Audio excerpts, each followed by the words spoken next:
العقار زمان ما كانش بس مباني، ده كان قوة ونفوذ وسياسة. الخديوي عباس حلمي الثاني والسلطان حسين كامل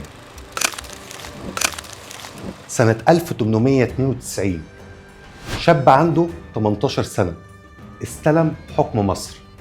الخديوي عباس حلمي الثاني أول ما استلم الحكم ابتدى يعمر المدن، وسع كورنيش اسكندرية، رصف شوارع القاهرة، ركب إنارة غازية، وعمل حدائق عامة.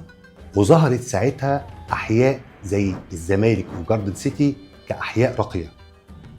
وشبرا الخيمة والعباسية كانت بداية للطبقة المتوسطة إنها تمتلك عقارات. العقارات خلقت شغل ورفعت الاقتصاد، بس الإنجليز ما عجبهمش كده خالص.